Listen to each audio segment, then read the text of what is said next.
In your divorce, if you've been keeping the peace while quietly panicking about money, you're not alone. This episode will give you 5 must-knows, a confident framework, and 6 settlement steps so you can walk into every money conversation clear, prepared, and protected without settling just to be done. So welcome back.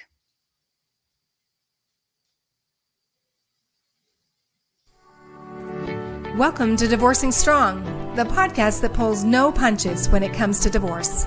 I'm Becky Sampson, better known as Bulldog Becky Brockovich, and I'm here to give you the straight talk, the strategies, and the subpoena secrets you won't hear anywhere else. With expert guests and proven advice, you'll learn your rights, your options, and gain your power that encourages a fair and equitable outcome. Divorce doesn't have to break you. It can build you. Let's get to it. Well, welcome everybody to another episode of Divorcing Strong. I am your host, Becky Sampson, and my goodness, this is like the last one of the year. I love it.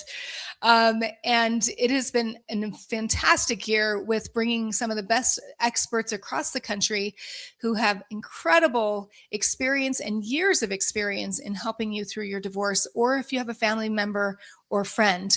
As we often know, those family and friends are usually the ones that are finding in resources for those friends and family going through divorce. It's not necessarily the people who are going through it. They're kind of in a little bit of a panic. And guess what? I get it, because it is a very difficult experience to go through when it goes to divorce and your whole life is in shambles. So I want to remind you that we are always live every week.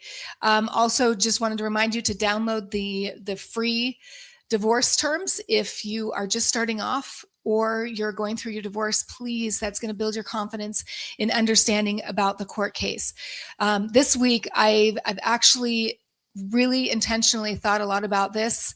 As the more and more I reach out, I'm going to be bringing more people on this podcast that deal with high conflict divorces, because that was not necessarily my experience, my first divorce, but my second divorce. I was in absolute panic and I didn't know where to turn. I didn't know where to get the information that I needed.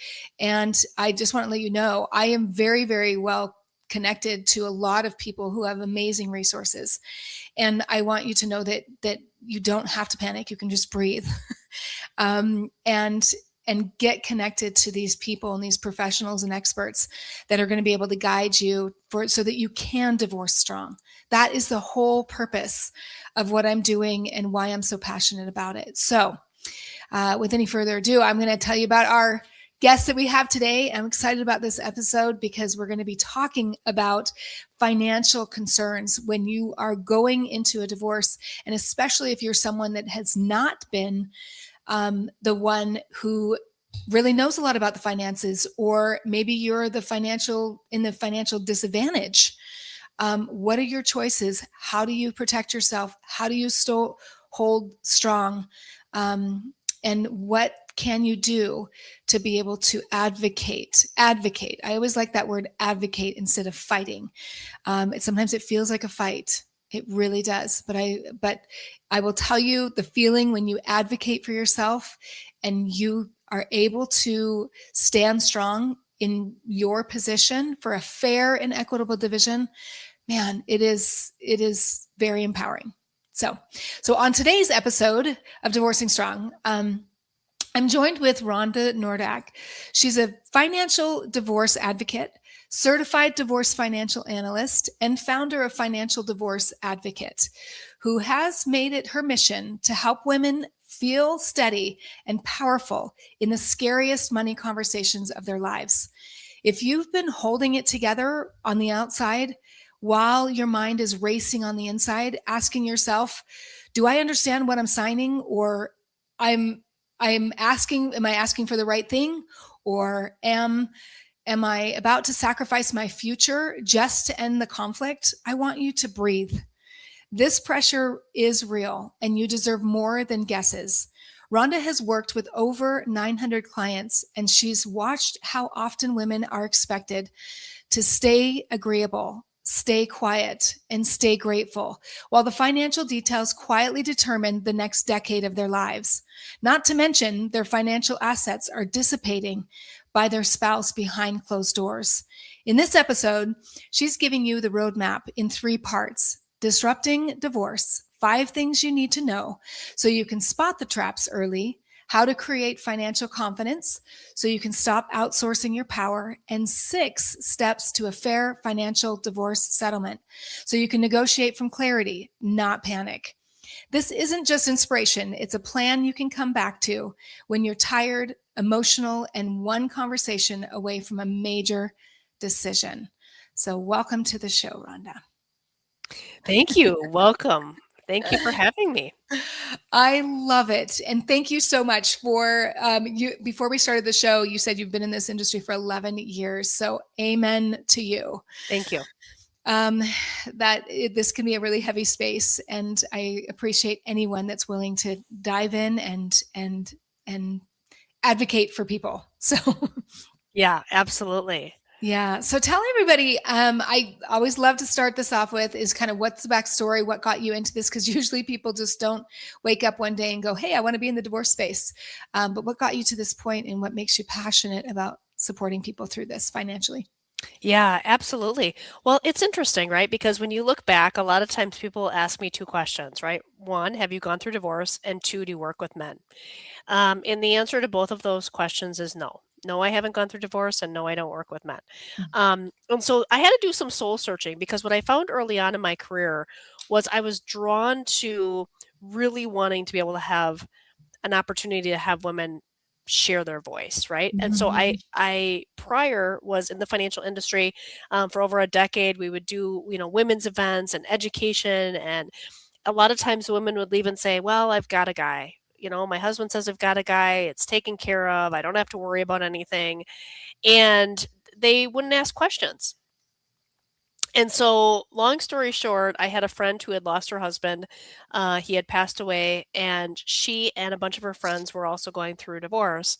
And we did a focus group. And I said, "What is it that you Mhm. guys, what do you gals want? What's working? What isn't? What are your challenges?" And I left there thinking, there just has to be a better way, right? And so that's really the precipice behind where this came from. And you look at how we're driven, right? How our personalities are wired by God from very early on. And even as a kid, I was the one who was advocating for righteous decisions and making good choices. And Mhm. I mean, I stuck my neck out many times throughout my childhood where you'd be like, gosh, is she, how old is she, right? Like and so just being able to bring those things into this space has been really great. Yeah, I have to agree. I was the same way. I think I think when you are an advocate or you want to fight for the underdog, my mom was always saying to me, Becky, you always took the underdog and Yep. you wanted to help guide them. And I didn't realize that until she told me that many years ago. I was like, yeah, that's true. Like I really don't think it's fair. So that's wonderful that that's what kind of drew you in. And your background is in financial planning. Yeah, so I was part of a registered investment advisory firm for over a decade. I also taught in higher education, so I was an adjunct faculty Mm. for entrepreneurship and business students, and loved both of those career paths. And there were so many lessons that I learned in those different areas that I was able to bring into helping. So many examples of times where I had been disrespected or even Mm. abused within the business community, and really had to find a way to navigate through that. By nature, I grew up a very passive, like didn't want to rock the boat, didn't want to have those difficult conversations. Mhm. I remember in college taking a communications class, and we were talking about assertive communication, and they were teaching us how to do it, and I was like, I think I'm going to lose my cookies. Like I cannot have this conversation. I was so afraid. Mm. And I think that at the end of the day was, Becky, where I could really relate to my clients. Like, I have learned how to have those difficult conversations. I've learned how to negotiate. I've negotiated big deals, I've negotiated small deals, and I've been able to do that, and now I can help other people, do it from that perspective too. Yeah, I appreciate that. I think the thought that keeps coming to my mind is that what surprised you the most when you jumped into the divorce space, even though you haven't been through it? uh, what surprised you the most? What surprised me the most was the level of bias within the legal system. Mm. What do you mean by that?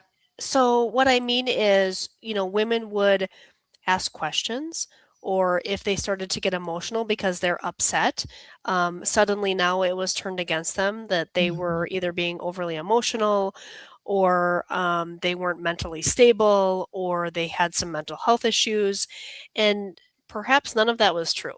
Mhm.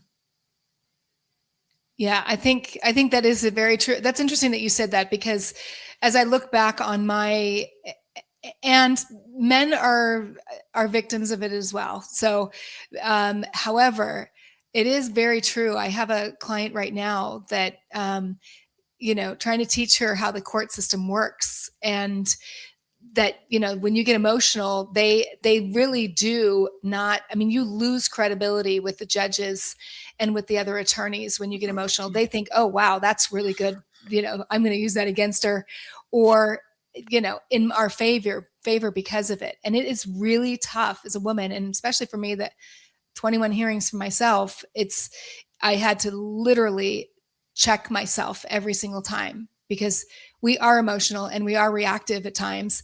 And it's really important that we keep that in check, because Yeah.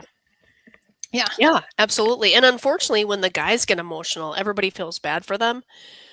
You're like, what is happening? Like the amount of things that you're like, what is happening right now? Like, I had attended a temporary order hearing once with one of my clients, and we're sitting there, and the guardian ad litem was on the attending via video. We decided, based on the attorney's recommendation, which I think was a really fantastic one, we were going to be there in person. So we were there in person. Guardian ad litem was on the screen attending virtually, and I'm sitting there, and he was flat out lying, like flat out lying. And I'm sitting there like, holy cow.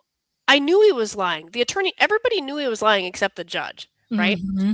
And and then after we left the court hearing, he sent an email, and was playing dirty, basically, like, oh Yeah. yeah, and here, I'm adding an additional motion based on our conversation, that was predicated on lies. It was Well, just terrible. and so talk about that a little bit, like even with women and their, what's been your experience with working with women when it comes to advocating for themselves when it comes to their money? Yeah. So I think at the end of the day, there's a couple things, right? One is there definitely is a way to do it. And, Mhm. like we had started the conversation, like at the end of the day, I would not still be doing this after 11 years of taking the headwinds, having people, we as advocates, right, put ourselves in a position to be criticized, or, you know, dismissed or whatever, right? If I hadn't been able to move the needle, $25 million, into the hands of women that otherwise would have been left on the table, I would not be doing this work. So I Mhm. just want to encourage people, like that's part of my advocacy, is seeing the results, right? And Mhm. but it's not for the faint of heart, and it's not Mhm. willy-nilly, and it's not without structure, and it's not without a plan. And so really at the end of the day, as it relates to the advocacy piece, there's a couple things. And really it comes down to the framework that I teach my clients, which is my signature bridge method, right? And the Mhm. reason I do that is because I was implementing bridge way before bridge even had a name, right? Okay, It was a what is bridge? process. So for people that Yes. don't know what that is. Yes. So the bridge method is, I love acronyms. So each of the letters for bridge stands for something. It's breathe, which you had mentioned. We got to breathe. Mhm. Breathe and build your team. Who's on your team? Mm. Um, Review the financial. So that's where we're gathering and organizing the documents, getting a good handle on the budget, what the current and projected expenses are. And the reason that that's important is because I think a lot of times for the women that are in these high conflict situations, they might not have access to some of the financial information. Right. They may have access to some. So we gather what they have, and then we start to kind of navigate through what's missing, right? Now, one of the biggest challenges with that is identifying the gaps, which is the eye of bridge. Where are the gaps? And the gaps usually fall in a couple different categories: transparency, which is I know where you come in, Mhm. income, and confidence, right? So those are kind of the gaps that we're looking at. How can we, create more of a level playing field? How can we make sure that we're looking at the gap in income and the gap in transparency? Mm-hmm. And so that's where there's a couple things that come in from my perspective as I'm helping them kind of navigate through those pieces. Making sure that they're asking their attorneys the right questions around the discovery process and not just taking at face value whatever is disclosed. So there's ways that we can find information, right? One of the ways is we work with private investigators that can help determine and find assets. So that's the first thing. The second thing is we say to the attorney, okay, how many times are you going to ask for various documents before we just go get them? Okay, so let's stop there because I don't think people Yes, realize, they don't realize that when you're asking for information, because some attorneys, you and I kind of talked a little bit about this before the show, is that discovery is usually where you start to get the information, and that means that you're asking the other party for the information that you need. But ask the one question when you talked about, like, how many times do we yeah, going to go back and ask for the same information and waste money and time before we go to the next step? that's right. So frustrating, right? And when we look at that process, it's we're going to ask for information, right? Ask, ask, ask, and they just get stuck in this. And I've been on these calls where I say to the attorney, okay, and how many more times are you going to ask them, right? The next step is the interrogatories, right? Where they're going to ask a list of questions, and then they may get to the deposition, which they're asking questions with a court Under reporter and oath. under Yeah. oath, all of those things. However, there's this other element which kind of runs, I believe, like kind of underground, like it's kind of like this aspect of getting the information, which is the subpoenas. Mm-hmm. And but here's the thing, right? Where are we subpoenaing? What are we looking for? And so that's where I'm like, okay, if we work with the private investigator and I've helped to identify where the gaps are, then we know exactly what questions we're asking. We can go get that information. We can help fill in those gaps. And then we can move on to the next step, which is, oh, hey, we're going to actually look at how we're going to divide the assets and the liabilities and what support looks like. But we Mm-hmm. can't really do that part until we make sure we have as much information as we possibly can. And the subpoenas, you and I were talking before, we went online here. I think at the end of the day, there's a lot of attorneys that don't want to do that, Yeah. and because they feel like it's too aggressive, and also where are they looking? You know what I mean? And so there is a process in trying to identify where they're looking, because I think you're not going to send subpoenas to every bank in your city in hopes you find something. We've got to have an idea of where it's going. The other part around the discovery process that has been extremely frustrating is, in most states they're supposed to fill out a disclosure. And I was literally on a call last week when the attorney said, with my client on the call, okay, well, he's going to give us the financial disclosure statement, and, and then we'll be able to go from there and determine, what he has. Well, okay, so we said, well, what if he omits things? Yep. She Which is said, very, very common. which is People common. people do not understand, even under penalty of perjury, that it's very, very common for them to not tell the truth That's on the right. financials, because they know That's if right. they do, then they're going to be, vulnerable, Right. right? But who follows up on that? Where's the Exactly. accountability? Right? And literally the attorney said, well, there's not a whole lot we can do. Li- like in so again, like, okay, so what does that say, right? How much can we and the divorce police don't come. I've never had a client whose spouse ended up in jail because they, committed perjury on a disclosure statement. I mean, I don't know. No, and people are very misunderstand. I was having this conversation with a client of mine the other day. It's like, everyone's like, oh, well, they're going to be in contempt of court. I'm like, well, very rare. I did see one. I actually did see one. I was in court for another reason, and this judge threw him in jail because he wasn't compliant. But Wow. that's very rare, Right. very rare. Right. And after how many times of asking and how many Exactly. opportunities to not, it's so extreme where they give them so much opportunity to do it, and, ad nauseum, right? Like, so it's just frustrating. And then women are being asked to make decisions based on, not having the The whole full picture. picture. Yep. That's exactly what happened to me, is because when we went to mediation and the mediator asked for the financials, it wasn't there. I said, well, how can we mediate if I don't have all the information?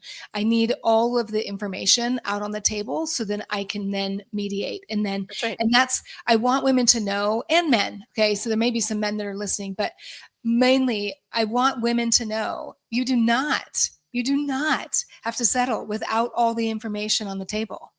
No. Period. And for me it was subpoenas. I you mentioned that subpoenas are aggressive. Yes, they are. However, I wouldn't recommend starting off with that.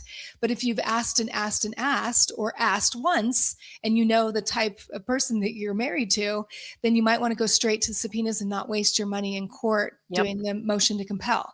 Yep. So I'm very passionate about that, because I know once you have the right information, then you can settle. Yeah. Yeah.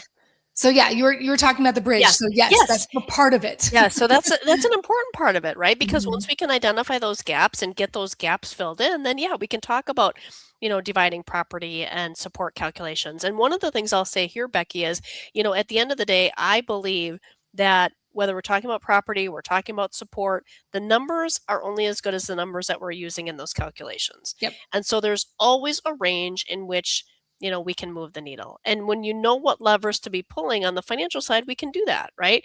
And then once we do that and we kind of get to a point where we have an understanding of how things are going to be split, then it's the guide to finish strong, making sure that we've got our I's dotted and T's crossed as those final agreements are being prepared. And then the E is exhale. We're starting with breathe. We're going to That's exhale when good. it's over, right? That is good. I was just thinking, I'm like, breathing is probably one of the most important, especially if you're dealing with high conflict, right? Like, you've got to breathe, but you've got to exhale as well. Yeah. Yeah, absolutely. And so then once we get to that point, it's okay, what are the things that need to get wrapped up? What are the post-divorce, checklist items that need to be handled so that you can have that clear break and move forward? And then, we start that process over with somebody else. But I think, one of the other parts about identifying the gaps, and I always like to educate people on, there's an acronym. I coined the acronym, the DAM method. And I don't subscribe to the DAM method, but I think it's helpful for women to start to recognize when they start to see this, like, okay, I see what's happening, which is they dodge the disclosure. So they Mhm. avoid, they just don't fill it out, or they fill it out partially and they avoid getting assets valued. So they're like, oh, that's not worth anything.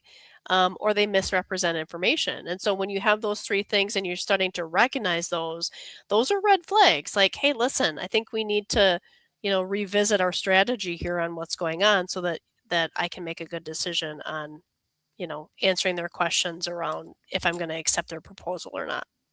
You know what? The question that just came to me when it comes to that, how do you coach or support somebody through? I mean, it's just a really difficult time. And some of these women are going to avoid having to deal with the financial.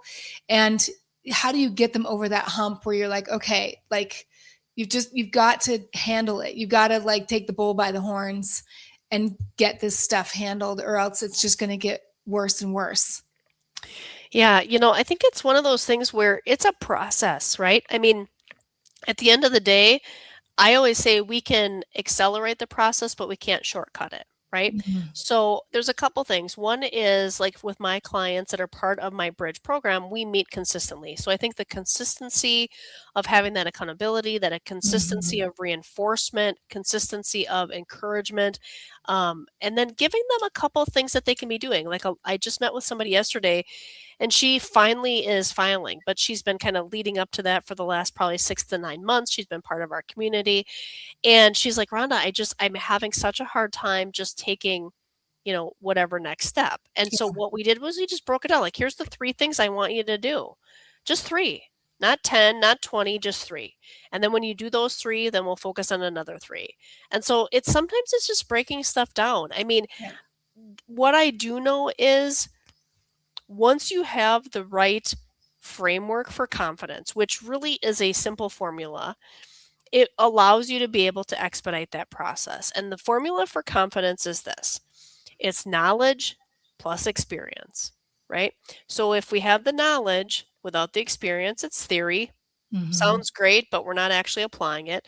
If we have the experience without the knowledge, now we're just trial and error, throwing stuff at a wall, hoping that it sticks. But when we get those two things together, which is the framework for which my bridge program was built, is I'm going to provide education in bite-sized pieces. I'm going to take opportunities to meet you where you're at and explain concepts, and then you're going to go apply them.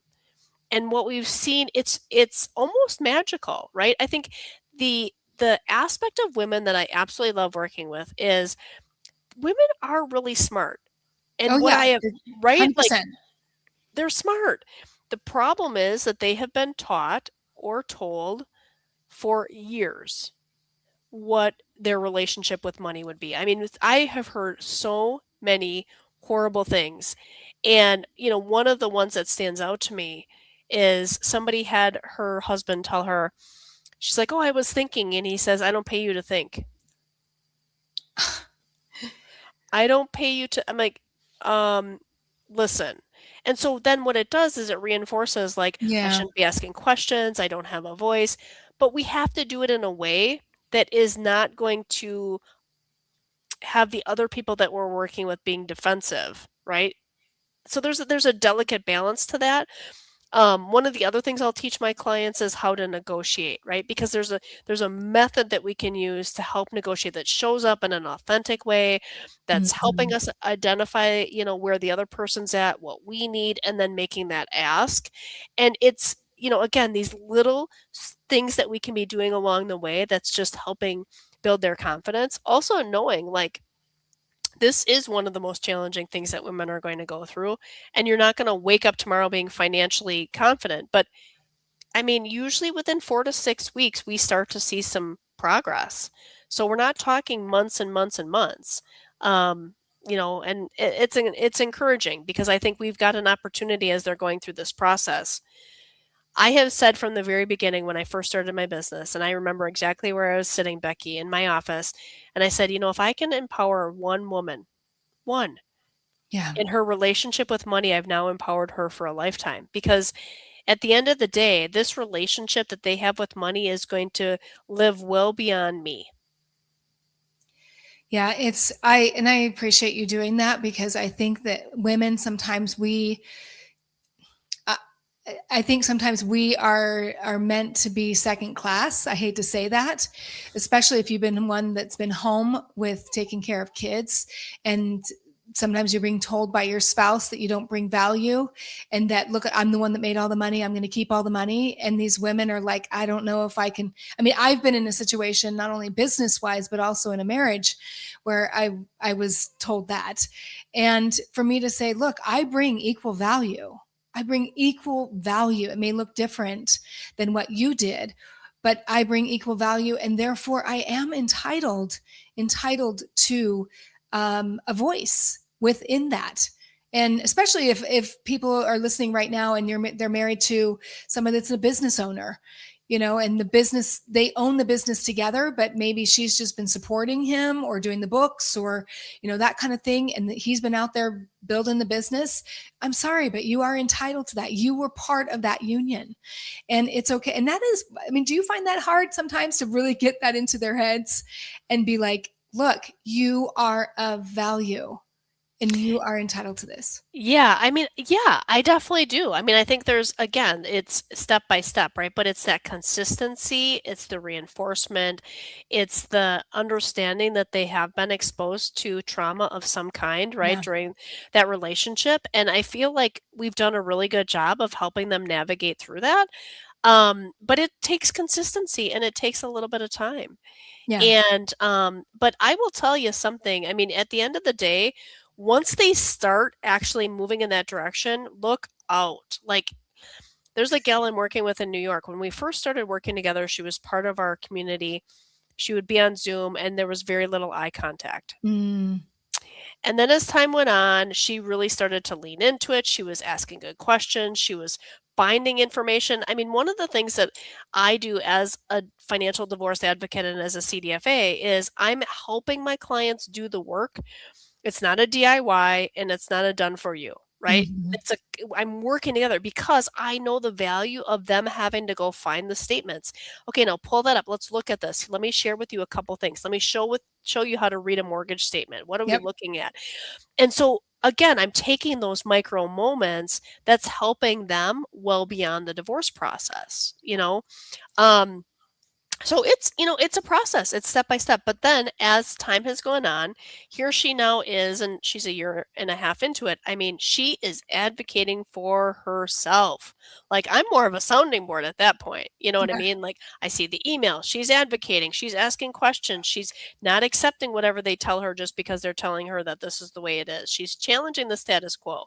Um, and so it's been really awesome to see the that shift, and she is, yeah, well on her way to hopefully getting this thing resolved and being able to move forward. So Well, and it's it's a butterfly, right? I mean, it's a butterfly effect that I experienced the exact same thing. I used to just be somebody that was, very pleasing. I love to please everybody, and then when I started advocating and then started seeing the results of that advocacy, is when I really knowledge is power. Or I should say knowledge is influence, right? The more you know, you can get in there. Just kind of as we wrap up, I wanted you to step into the 6 steps of the fair financial divorce settlement, yes. because that is I'm super in advocacy for people to get a fair and equitable division, Yeah.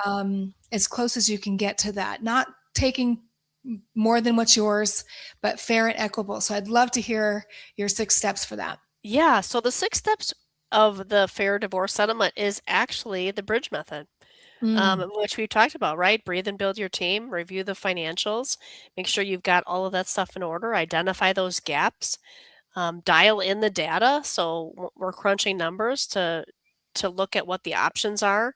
Um, Guide to finish strong, and then exhale. Like, okay, we've got this done, and now what? And of course, each of those areas has subsets underneath that, but that's the general framework.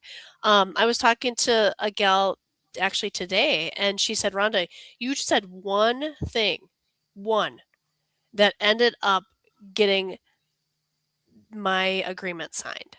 mm, Our agreement signed. And I think that's the thing, like, when you have a lot of knowledge and experience and wisdom, I think there's also yeah. an aspect of wisdom, like, I like to think I'm providing wisdom for my clients because I have worked on so many cases in so many different states, and I've just been doing this a long time where I take a real practical approach, and say, "Well, what about, can you ask about this?" Right? She's like, "Nobody's ever, not one person. I've been litigating for 5 years, and not one person has suggested what you just suggested to me." And what was that suggestion? So that one suggestion was, and again, it doesn't apply, right, to necessarily every situation, but Mhm, her specific challenge was they were having a hard time coming to an agreement on support. mm, And she wanted there to be life insurance in place that if something happened to him, that he would, that she would be made whole. right. He was not willing to do that. Mm, So I said, "Why don't you ask if you can put a lien on the estate?" mhm. And she said, let me ask. And so they did. And that was just enough to get it over the finish line. Yeah. Um, you You mean know, asking the to make court it, or the judge? asking the attorney as they were Attorney. putting together the final paperwork, and they signed at 11 o'clock the day before they were supposed to go to trial. Yeah, so we talk about this a lot on this case, is that every single thing is negotiable. Everything. Yeah, Everything. it is. And you can slice that bread a million different ways. And people don't realize that. And so it is having people that have that experience and going, "Hey, did you know this is an option? Did you know this is an option? Do you know this is an option?" For you to consider all of those things when it comes to the division of assets. I know I talked on one of my podcasts a couple weeks ago about someone I know that just he lost a lot. He lost a lot because he didn't know that he didn't have to settle that day. You know what I mean? And And so you don't know what you don't know is really going to cost you a lot of money. And that's the reason why it's important to have people that have experience, that know all the options, to be able to say, hey, you might want to consider this. Yeah.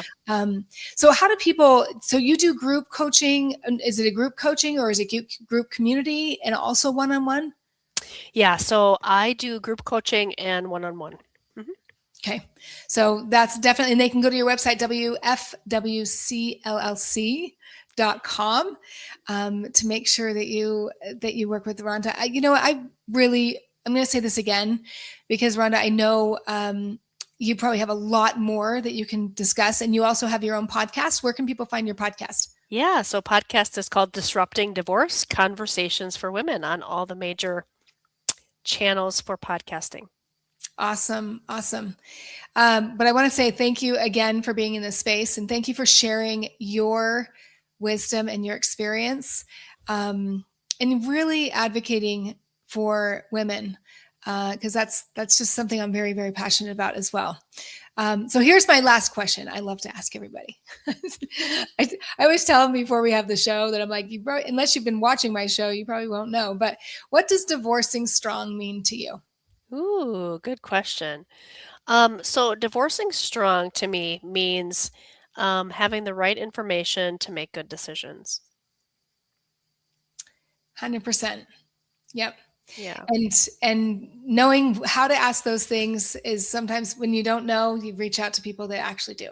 Yeah, So, absolutely. Absolutely. And I think the other part too, I'll just end with, Becky, is that, I said to my client the other day, I said, you need to really, you're at a point now, you're starting the process, you need to start laser focusing in on your team.